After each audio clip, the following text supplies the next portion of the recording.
자동차를 운전해 보면 뒤를 보는 백밀러가 있고 양쪽을 보는 사이드 밀러가 있습니다. 운전을 오래 하신 분들도 이렇게 관심이 없는 분들은 똑같은 밀러인 줄 알지만 잘 자세히 보면 한쪽은 볼록 렌즈로 되어 있고 한쪽은 평유리로 되어 있는 걸 여러분들이 보게 됩니다. 사각지대에 있는 걸 많이 이렇게 커버하려고 볼록 렌즈를 붙여놨고요. 한쪽은 그냥 평유리가 되어 있습니다. 그리고 볼록 렌즈에는 꼭 그런 문구가 있습니다. 사물이 실제보다 가까이 있습니다. 조심하라는 얘기죠. 실제로 사물이 가까이 있다는 거예요. 여러분들 신앙생활 할 때 하나님이 실제보다 가까이 계시는 걸 여러분들 믿으시기 바랍니다. 죽음도 실제보다 가까이 있습니다. 많은 사람들은 아무개가 죽었다, 아무개가 죽었다. 나하고 상관없이 멀리 있는 것처럼 보이지만 그러나 그 죽음도 실제로 나하고 가장 가까이 있습니다. 하나님도 멀리 계시는 하나님이 아니고 나하고 가장 가까이 계시는 하나님입니다. 구약시대에 하나님은 아주 멀리 계시는 하나님으로 생각했습니다. 높고 높은 보좌에 계시기 때문에 거기서 저 낮고 천한 인간들을 보시는 하나님, 그래서 잘 보지도 못하는 하나님으로, 또 만일 인간이 하나님을 본다면 그 인간은 반드시 죽을 수밖에 없는 그런 존재라고 그렇게 생각을 했습니다. 그래서 구약시대는 하나님이 계신 곳이 성전이고 높은 데 계시고 우리와는 멀리 계시는 그런 하나님으로 묘사가 됐었습니다. 그런데 그 높은 곳에 계시던, 멀리 계시던 그 하나님이 육신을 입고 이 땅에 오시고 십자가 지시고 부활 승천한 다음에 보혜사 성령으로 강림하신 이후부터는 임마누엘 하나님으로 지금 우리와 함께 계시는 줄로 믿습니다. 우리가 생각하는 것보다 하나님은 훨씬 가깝게 계십니다. 하나님이 우리 가까이 계시는 건 하나님이 모든 곳에 계시기 때문이기도 하지만 하나님이 우리를 사랑하고 우리가 하나님을 사랑하기 때문에 그렇습니다. 하나님이 늘 내 곁에 계시다고 하는 걸 느끼고 사는 게 하나님 의존하며 사는 거고, 이게 바로 믿음입니다. 그래서 어떤 신학자는 인간이라고 하는 게 뭐냐? 하나님 의존적인 존재다, 그렇게 이야기를 합니다. 오늘 우리가 읽은 말씀은 모세의 믿음에 대해서 말씀하고 있는 장입니다. 모세의 일생을 돌아보면 삶 전체가 다 기적입니다. 사내 아이는 무조건 죽여야 되는 그때에 6개월 동안 숨겨 기르다가 나일강에 갔다 그 갈대 상자에 담아서 버리게 됐고, 나중에 바로 공주의 아들이 돼서 들어가고, 거기다가 나중에 다시 미디안 광야로 가서 하나님의 부름을 떨기나무 풀꽃 가운데서 받는 모습을 우리가 보면, 그리고 못 간다고, 난 안 된다고 하는데도 억지로 하나님이 세워서 바로 앞에 보내서 이스라엘을 이끌어내는 이 모든 모습들을 보면 이 모세의 일생은 한마디로 기적으로 점철되어 있는 인생입니다. 그런데도 신명기 34장 7절에 보면 모세가 죽을 때 나이가 120세였으나 그 눈이 흐리지 아니하였고 기력이 쇠하지 아니하였다, 그렇게 말씀합니다. 비스가 산에서 멀리 요단 뜰을 바라보고 가나안 땅을 바라봤지만 그러나 그 산 꼭대기에서 죽었는데, 그러나 그 시체는 하나님에 의해서 감추어졌기 때문에 찾을 길이 없었던 것도 신비고, 성경은 모세를 하나님의 사람이라고 말합니다. 하나님과 대면해 봤고 친구처럼 대면해서 이야기할 정도의 사람이었지만 어떻게 모세가 그런 위대한 삶을 살 수 있었습니까? 그건 믿음 때문에 그렇습니다. 믿음은 하나님께로 우리가 연결이 되는 고리고 하나님의 백성으로 이 땅을 승리할 수 있는 고리고 담대하게 세상을 이겨 승리할 수 있는 연결고리가 바로, 무기가 바로 이 믿음입니다. 오늘 주신 말씀을 중심으로 모세의 믿음은 어떤 믿음이었는지를 몇 가지 생각을 하고 은혜를 나누려고 합니다. 모세가 가진 믿음, 오늘 본문 24절에 있는 말씀 보면 모세는 장성하여 바로 공주의 아들이라 칭함을 거절하고 그랬습니다. 모세는 거절할 건 단호하게 거절할 줄 아는 믿음의 소유자였습니다. 아닌 건 아닌 거죠. 거절이라고 하는 말은 받아들이지 않고 물리친다는 겁니다. 공주의 아들로 얻을 수 있는 권세, 명예, 부귀, 영화 다 거절하는 겁니다. 왜 그렇습니까? 하나님의 아들이 되기 위해서 공주의 아들을 거절하는 겁니다. 바로 왕의 공주는 모세를 길러준 어머니입니다. 아마 그를 낳은 어머니보다도 오히려 큰 애정이 모세와 이 바로 공주 사이에 있을 수 있었습니다. 그런데 이 모세는 그 공주 곁을 떠납니다. 공주에게서 누릴 수 있는 많은 것들을 거절합니다. 여러분들, 사람을 사랑한다고 하는 건 귀한 일입니다. 어떤 사람을 사랑하는 게 죄가 될 수 있는 건 아닙니다.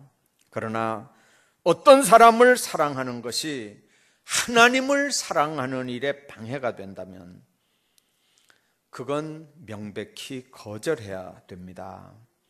무엇을 사랑하든 하나님과 우리 사이에 거리낌이 있다면, 가로막는 게 있다면 그게 우상입니다.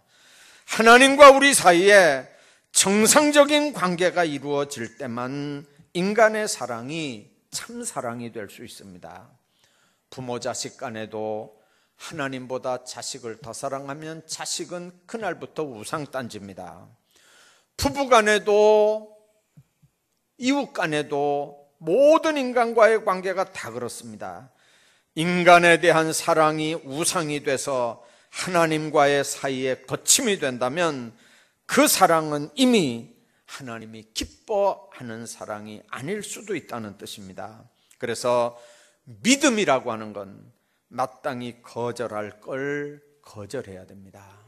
신약시대 사도로 부르심을 받은 모든 사람들에게 예수님이 요구했던 게 바로 그겁니다. 나보다 더 사랑하는 자는 십자가 질 수 없다는 거예요. 나보다 더 사랑하는 자는 더 사랑하는 게 있으면 그것 때문에 주님 뒤 따를 수 없다는 거예요. 거절한다고 하는 건 어떤 면에서 보면 소극적인 차원인 것 같지만, 그러나 거절을 하는 게 문제가 아니고 거절해야 선택을 할 수 있습니다. 더 나은 선택을 위해서 우리가 거절하는 겁니다. 어떤 분들은 예수 믿고 나서 이것도 안 합니다, 이것도 안 합니다, 이것도 안 합니다 자랑스럽게 얘기합니다. 예수 믿고 나니까 안 하는 것들이 많이 있대. 술도 안 먹습니다, 담배도 안 피웁니다, 제사도 안 지냅니다, 뭐도 안 합니다. 그러면 하는 건 뭔데요? 예수 믿기 때문에 그 안 하는 것 대신 하는 게 뭐냐 말이에요. 안 하는 것보다 안 하는 게 능사가 아니고 예수 믿으면 해야 되는 겁니다. 예수 믿는 사람은 죄를 안 져야 되죠. 죄를 안 짓는 게 문제가 아니고 예수 믿는 사람은 하나님의 영광을 드러내며 사는 겁니다. 거절이 중요한 게 아니고 거절은 바로 적극적인 선택을 위해서 필요한 겁니다. 구원받기 전에는 죄악의 낙이 훨씬 더 좋게 보입니다. 잠시 죄악의 낙을 누리는 것보다 라고 말씀하는 것처럼 죄에도 낙이 있습니다. 죄를 범하는 것에도 낙이 있다는 말입니다. 사람들이 왜 죄를 짓습니까? 죄를 짓는 사람들에게 죄 짓는 일은 신명나는 일입니다. 죄가 아름답게 보입니다. 아주 낭만적으로 보입니다. 아주 멋있게 여겨집니다. 죄에는 쾌락이 있습니다. 그런데 그 죄의 쾌락 앞에 오는 단어가 하나 있습니다. 잠시라고 하는 단어입니다. 잠시 죄악의 낙이라고 말씀합니다. 잠시가 지나면 죄의 대가를 지불해야 된다는 뜻입니다. 모세는 이 잠시 짓는 죄의 본질을 알았습니다. 그래서 그는 잠시 죄악의 낙을 누리는 것보다 하나님의 백성과 함께 고난받는 삶을 선택하는 겁니다. 여러분들, 예수 믿으면 고난도 동반된다고 하는 사실을 기억하셔야 됩니다. 예수님을 택하려고 하면 그 전에 좋아하던 걸 다 버려야 됩니다. 이런 변화가 있는 사람들을 우리는 그리스도인이라고 얘기를 합니다. 모세는 그리스도를 위해서 살아가는 삶을 세상에서 가장 큰 재산으로 여겼습니다. 모세는 하나님을 믿은 후에 많은 걸 잃어버렸습니다. 애굽왕 바로의 공주의 아들이 누리는 특권을 다 잃어버렸습니다. 수많은 재물, 권력을 하루아침에 다 잃어버렸습니다. 그러나 모세는 이런 것보다도 그리스도를 위해서 받는 능욕을 큰 재물로 여겼다고 그랬습니다. 그건 모세에게 있어서 큰 삶의 전환입니다. 그러나 그는 가치 있는 삶을 선택하고 후회하지 않습니다. 우리가 예수 믿는다고 하지만 아직도 믿기 전과 가치관이 뭐가 달라진 게 있는지를 한번 점검해 보십시오. 예수 그리스도를 마음에 모신 사람은 감격이 있습니다.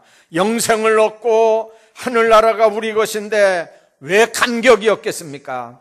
근데 모세도 이 감격을 가지고 있으니까, 이 고귀한 가치를 생각하니까 공주의 아들이라고 하는 명예가 아무것도 아닙니다. 잠시 죄악의 낙을 누리는 게 아무것도 아닙니다. 재물도 쾌락도 아무것도 아닙니다. 그래서 이 믿음 때문에 바로 공주의 아들이라 칭함받는 일을 거절하는 겁니다. 여러분들, 아니요 하고 거절할 때 그냥 거절하는 건 바보입니다.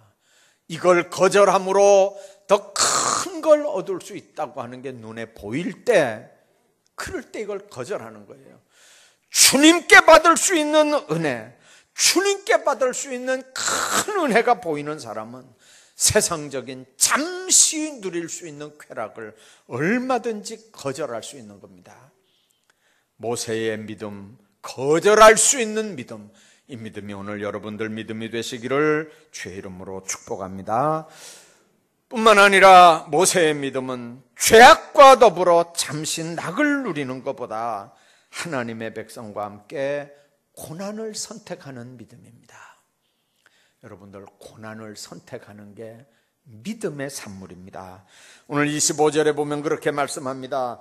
도리어 하나님의 백성과 함께 고난받기를 잠시 죄악의 낙을 누리는 것보다 더 좋아하고, 이 말씀을 보면 모세는 세상 연락보다도 믿음을 위한 고난을 선택하는 믿음의 사람이었던 걸 우리가 보게 됩니다. 모세는 어떻게 고난을 더 좋아하여 죄악의 낙을 누리는 것보다 고난을 더 선택할 수 있었을까요? 왜 그러냐면 오늘 본문에 있는 26절 보십시오. 그리스도를 위하여 받는 능욕을, 그렇게 말씀합니다. 자신이 받는 능욕, 자신이 받는 고난이 그리스도를 위해서 받는 능욕이라고 하는 걸 알았습니다.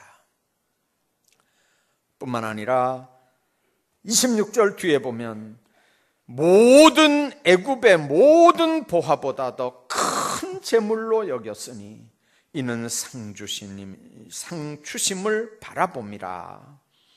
모세가 죄악의 쾌락을 누리는 것보다 고난 중이라도 하나님의 백성과 함께 하늘의 상급을 더 바라볼 수 있었던 건 하나님의 뜻을 위해서 세상 명예, 세상 낙, 세상 재물을 다 버리고 능욕을 선택할 수 있는 비밀이 바로 여기에 있는 걸 우리가 봅니다. 근데 오늘 중심에 있는 말씀 보면 그리스도를 위하여 받는 능력이라고 표현합니다. 물론 이 말씀은 우리가 읽은 말씀은 히브리서니까 그리스도 이후의 사건이니까 그리스도를 위해 받는 능력이라고 했지만 모세가 이 고난을 당할 때 그리스도가 어디 계셨습니까? 그때는 히브리 말로 메시아도 존재가 없었을 때인데, 그런데 그때 그리스도를 위하여, 메시아를 위하여 받는 능력이라고 표현하거든요. 모세는 역사적으로 그리스도를 알지 못한 사람입니다. 그보다 훨씬 뒤에 예수님이 오셨습니다. 그런데 모세가 하나님의 백성을 위해서 살았더니 성경은 그 삶이 바로 그리스도를 위해 산 것이라 그렇게 해석을 하는 겁니다. 예수님 때문에 받는 핍박입니다. 예수님 때문에 받는 고난이고 회방입니다. 그리스도를 위해서 받는 능력과 고통을 애굽의 모든 보화를 얻는 것보다 더 기뻐했다는 겁니다. 모세의 이런 믿음 때문에 하나님이 크게 쓰는 겁니다. 세상의 눈에 보이는 작은 이익, 작은 향락, 작은 쾌락을 추구하는 것보다 눈에 보이지 않는 영원한 하나님의 크신 상급을 바라보며 사는 사람이 바로 믿음의 사람인 걸 우리가 믿습니다. 현대는 보화, 돈만 얻을 수 있다면 하나님의 계명도 얼마든지 버려버리는 무서운 시대에 우리가 삽니다. 믿음의 사람들도 돈보다 더 중요한 게 있음을 알지만 언제든지 돈을 취하기 위해서 돈보다 더 중요한 신앙적 가치들을 얼마든지 없애버리고 소멸시켜버립니다. 그래서 영원한 상을 바라보며 오늘을 진실하고 정직하게 살아야 하는데 쉽게 정직과 진실을 버리고 영원한 상을 버리고 당장 눈앞의 이익과 체면을 선택합니다. 돈을 얻으려고 노력하고 그걸 움켜쥐려고 발버둥을 치고 그리고 하나님의 명령을 거부합니다. 여러분들, 그런다고 다 움켜쥐고 살 수 있는 게 아닙니다.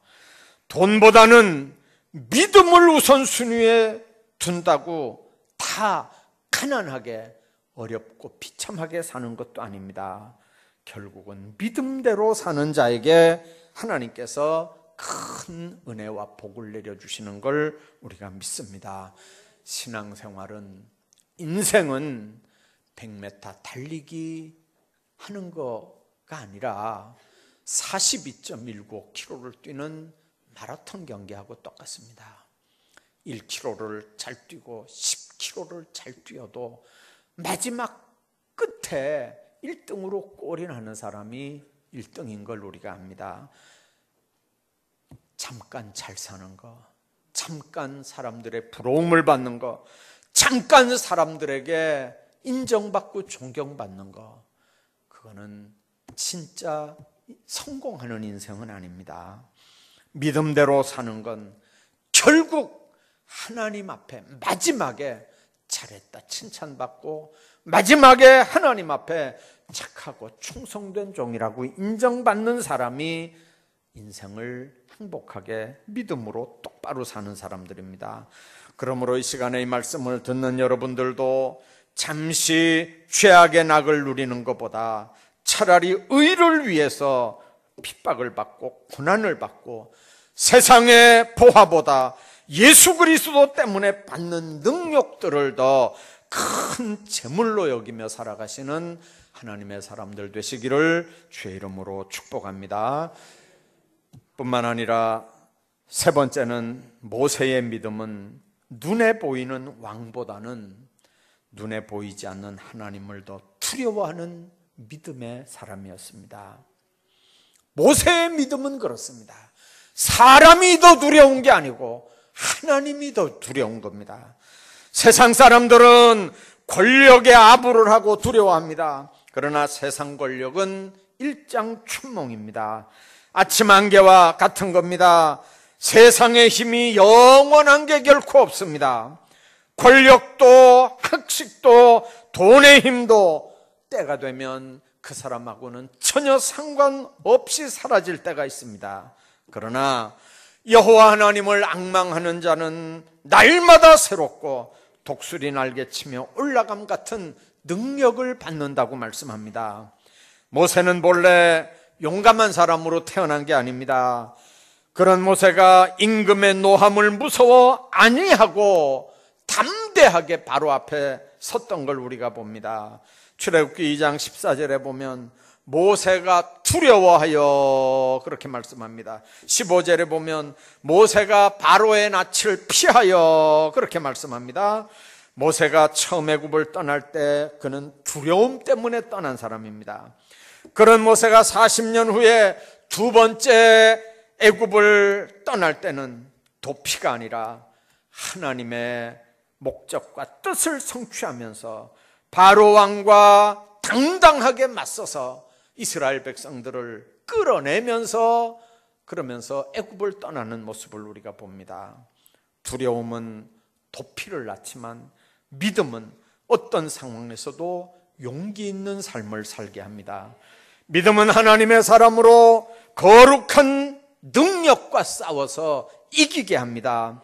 신앙은 우리를 도피하게 하는 게 아니고 상황에 직면하고 대결하게 합니다.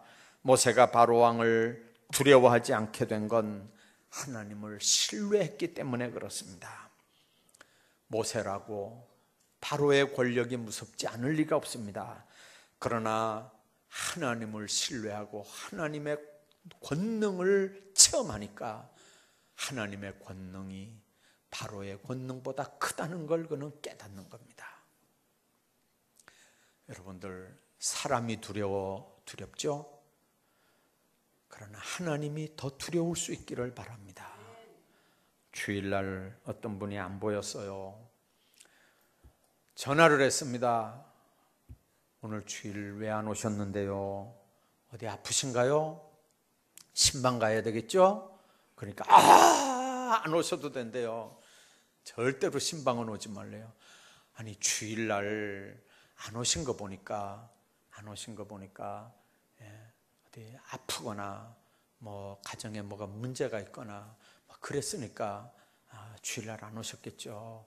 신방 갈 테니까 언제 가면 되겠습니까? 그러니까 절대 아니, 하여튼 신방은 오지 말래요. 그러면 왜 안 왔습니까? 그러니까 솔직히 말하면 결혼식에 갔습니다. 아니 주일날 결혼식은 무슨 결혼식요? 그러니까 이 결혼식을 안 가면 우리 집안 사람들한테 찍혀가지고 나는 못 살아요. 사람들이 두려워서 결혼식에 갔다 왔다는 거예요. 근데 내가 그랬어요. 토요일날 미리 좀 갔다 오시지. 토요일날 좀 두둑하게 넣어가지고 좀 미리 갔다 오시면 될걸. 꼭 주일날 11시에 가야 될 이유가 뭐냐고. 그 사람이 주일날 11시에 결혼 예식을 정한 건 당신 안 올 거 알고 그 시간에 정한 거 아닐 거 아니냐. 당신을 의식했다면 어떻게 주일날 11시에 결혼식을 정했겠냐. 그러니까 토요일날 미리 좀 갔다 왔으면 될 텐데, 그분 얘기는 뭐냐면 사람들이 겁나서 갔다는 거예요. 그 말은 뭔 말이죠? 하나님은 겁이 안 난다는 거예요. 하나님은 두렵지 않다는 거예요. 여러분들, 사람들한테 찍히는 게 그렇게 겁이 나는데 하나님한테 찍히는 건 겁이 안 납니까? 여러분들, 시편 기자는 56편 3절에 내가 두려워하는 날에는 주를 의지하리이다. 내가 두려워하는 날에는 주를 의지하리이다. 사람이 두렵고 인간들이 두려울 때 그걸 해결할 수 있는 방법이, 하나님을 의지하는 방법 말고 뭐가 있습니까? 히브리서 11장 13장 6절에 보면 주는 나를 돕는 자시니 내가 무서워 아니하겠노라. 사람들이 내게 어찌하리요? 사람들이 내게 어찌하리요? 주는 나를 돕는 자신이 내가 두려워하지 않겠다는 거예요. 사람들이 내게 어찌하리요? 여러분, 두려움을 극복하는 비결이 뭡니까? 하나님을 의지하는 겁니다. 하나님을 의지하는 순간에 우리는 하나님 앞에 붙들립니다. 하나님이 우리와 함께 하시면, 하나님이 나를 붙잡아 주시면 우리는 두려울 게 없습니다. 무엇이 우리를 두렵게 만듭니까? 불신이 우리를 두렵게 만듭니다. 우리가 하나님을 의지하면 그 믿음을 통해서 두려움을 얼마든지 극복할 수 있습니다. 두려워하지 말라, 내가 너와 함께 함이니라. 놀라지 말라, 나는 네 하나님이 됨이니라. 내가 너를 굳세게 하리라. 참으로 너를 도와주리라. 참으로 나의 의로운 손으로 너를 붙들리라. 이 말씀을 믿으며 살길 바랍니다. 인생의 승부는 다른 사람을 이겨서 얻는 게 아니라 자기 자신과 싸워서 이겨야 진짜 이기는 인생을 살 수 있습니다. 타인과의 싸움이 아니라 내 자신과의 싸움에서 이겨야 됩니다. 믿음의 원리도 마찬가지입니다. 누구 때문이 아닙니다. 나 때문입니다. 진정한 믿음은 그래서 거절할 때 거절할 수 있어야 됩니다. 거절할 때 거절할 줄 알아야 되는 믿음입니다. 진정한 믿음의 사람들은 세상과 야합해서 잠시 낙을 누리는 것보다 하나님의 백성과 함께 고난받는 일을 더 좋아합니다. 뿐만 아니라 장성한 믿음의 사람들은 위의 것을 바라봅니다. 모세가 바라본 건 세상이 아니라 상 주시는 하나님입니다. 이 세상의 보화를 바라보는 게 아니라 하나님이 주시는 보화를 바라보는 겁니다. 그러니까 사람이 두려운 게 아니고 하나님이 두려운 겁니다. 여러분들은 어떤 믿음을 소유하고 있습니까? 여러분들 거절할 때 제대로 아니오라고 거절할 수 있길 바랍니다. 잠시 죄악의 낙을 누리는 것보다 하나님의 백성들과 함께 고난의 자리에 처할 수 있길 바랍니다. 고난받는 사람들과 함께하고 고난받는 사람들을 섬기는 게 그리스도의 고난에 동참하는 일인 걸 여러분들이 체험하시길 바랍니다. 눈에 보이는 사람이 무서운 게 아니고 눈에 보이는 왕이 무서운 게 아니라 하나님을 무서워할 줄 아는, 하나님을 두려워할 줄 아는 믿음을 가지시길 바랍니다. 그리스도를 위해 받는 수모를 애굽의 모든 보화보다 더 큰 재물로 여겼으니 이는 상 주시는 이심을 바라봄이라. 우리는 이 땅이 목표인 인생들이 아닙니다. 그 하나님 나라가 목표고 우리 사는 삶의 목적이고 바로 오늘 우리는 그 믿음을 가지고 세상을 사는 사람들입니다. 모세의 믿음, 이 믿음이 오늘 여러분들에게 있길 바랍니다. 예수님께서도 그가 이루실 고난과 구원의 영광 바라봤기 때문에 십자가의 수모를 이길 수 있었던 것처럼 여러분들 사명 감당하다 당하는 모든 어려운 일들 주님 바라보면서 이겨나가는 믿음의 사람들 되시기를 주의 이름으로 축복합니다.